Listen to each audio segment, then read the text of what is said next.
की है आपकी। माँ कब तक आपकी सेवा करती रहेंगी?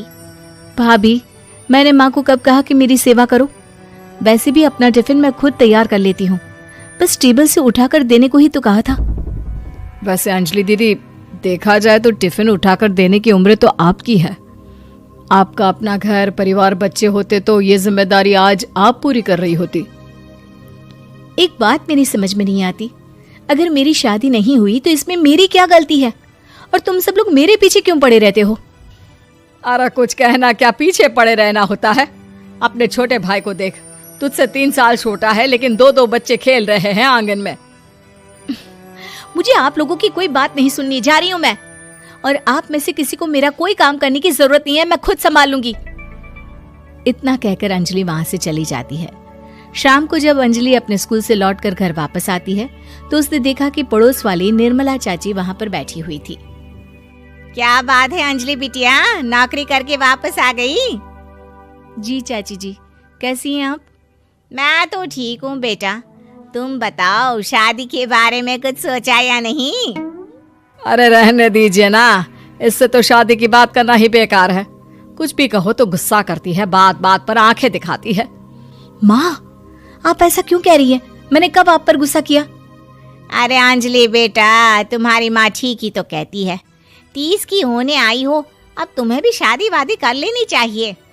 चाची जी, आप तो ऐसे कह रही हैं जैसे शादी करने से मैंने मना किया हो। रहने दीजिए निर्मला चाची, हमारी अंजलि दीदी को अभी तक उनकी पसंद का दूल्हा नहीं मिला ना, इसीलिए वो शादी नहीं कर रही। भाभी, ऐसी कोई बात नहीं है। अरे तो फिर क्या बात है? तुम्हारी माँ ने तुम्हारे लिए इतने रिश्ते ढूंढे लेकिन तुम्हें कोई पसंद ही नहीं आता। क्या है ना चाची जी, हमारी ननद रानी नौकरी जो करती है ऐसे ही थोड़ी ना किसी को पसंद कर लेंगी। अरे भाई, नौकरी का घमंड है तो बात अलग है, कोई और बात हो तो बताओ, कोई रास्ता निकाला जाए। नहीं चाची जी, कोई बात नहीं है, बस मुझे अभी तक अपनी पसंद का कोई मिला नहीं है। सुन लिया आपने, इस लड़की के तो पर निकल आए हैं और इतनी उम्र में अपनी पसंद का कोई मिलेगा भी नहीं इसे। माँ, आप मेरी शादी को लेकर हमेशा मुझे ताने क्यों मारती रहती हैं? अपनी माँ की बातें तो ताने लगती है। ताने हैं? बताओ, मैंने कुछ गलत कहा क्या? देखो, ये सब छोड़ो, मेरी दूर की बुआ का बेटा है, उसकी अभी शादी नहीं हुई है, उम्र होगी कोई 34-35 साल। आप कहें तो बात आगे बढ़ाऊं? अरे हाँ, क्यों नहीं, ये भी कोई पूछने की बात है। अरे जल्दी से लड़के को यहाँ बुला लो।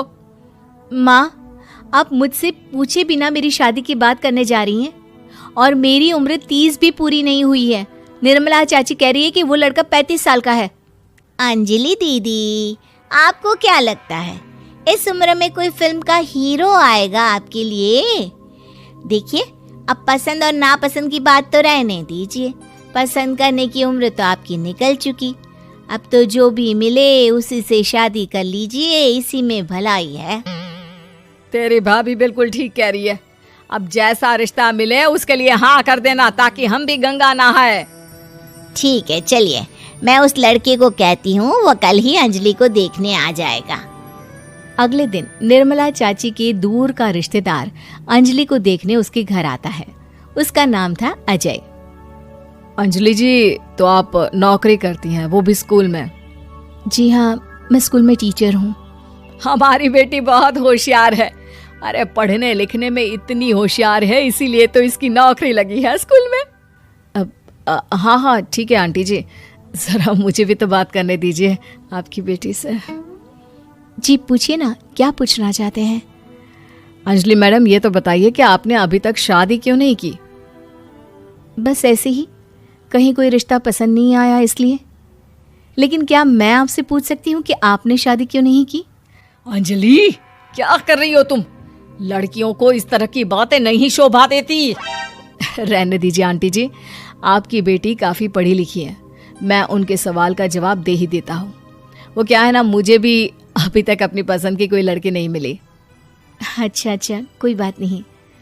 वैसे आपकी तनख्वाह कितनी है, कितना कमा लेती हैं महीने का? जी यही कोई 25,000 महीने। बस 25,000? इतने से क्या होता है? इतने से तो आजकल घर भी नहीं चलता। आपके कहने का क्या मतलब है? अरे मैं तो ये सोच कर आया था कि नौकरी वाली लड़की है, आराम से 40,000 कमाती होगी। माफ कीजिएगा, आपका और मेरा रिश्ता नहीं हो सकता। जी कोई बात नहीं, मुझे भी आपके साथ शादी करने में कोई इंटरेस्ट नहीं है। अंजलि, किस तरह की बात कर रही हो? घर आए रिश्ते को ठुकरा रही हो तुम।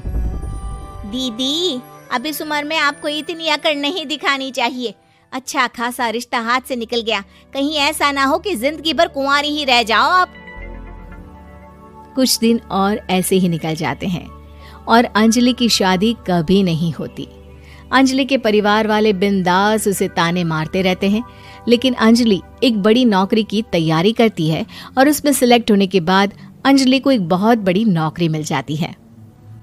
अब तो दीदी के नखरे और भी ज्यादा बढ़ जाएंगे भाई, अब तो इतनी बड़ी नौकरी जो लगी है, अब इनकी शादी होने से रही।